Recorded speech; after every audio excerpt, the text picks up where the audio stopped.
In this pilgrimage town of Lourdes in Occitanie region in France, in the year 1858, between February 11 and July 16, a young girl called Bernadette Soubirous experienced 18 apparitions of the Blessed Virgin Mary in a cave now known as the Grotto.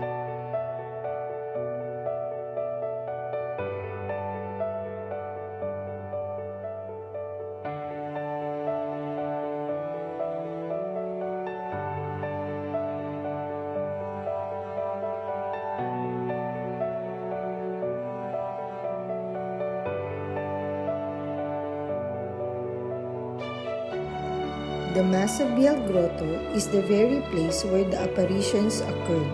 Within it is the spring that Bernadette discovered.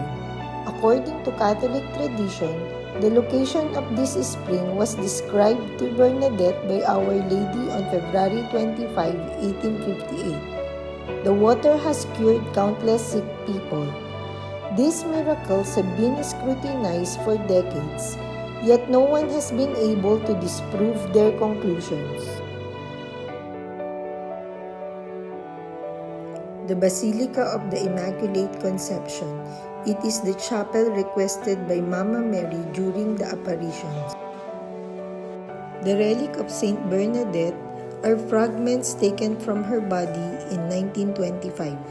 Her body lies in the chapel convent in Nevers, France.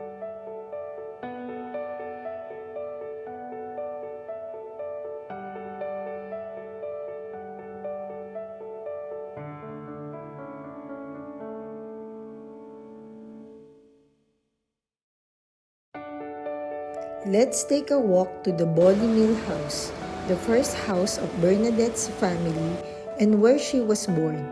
Bernadette's family used to live in affluence here in Bolignil house until they went bankrupt in 1855. Cachot. Ça fait, attends, il fait, je sais pas ce qu'il lui a mis le dernier caillou, je lui ai dit.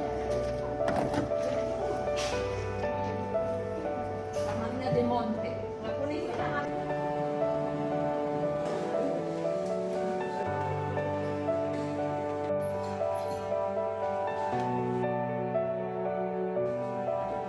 After the bankruptcy of Saint Bernadette's family, they transferred to this one room called Cachot.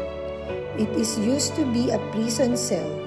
This was where the 14-year-old Bernadette set out on February 11, 1858 to gather firewood with her sister and friend, the day of the first apparition of the Blessed Virgin Mary.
Maria, napupuno ka ng grasya, ang Panginoong Diyos ay nasa sa iyo.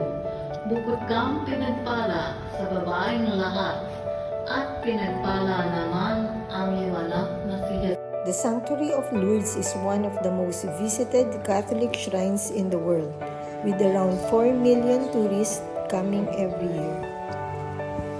Our Lady of Lourdes, please pray for us.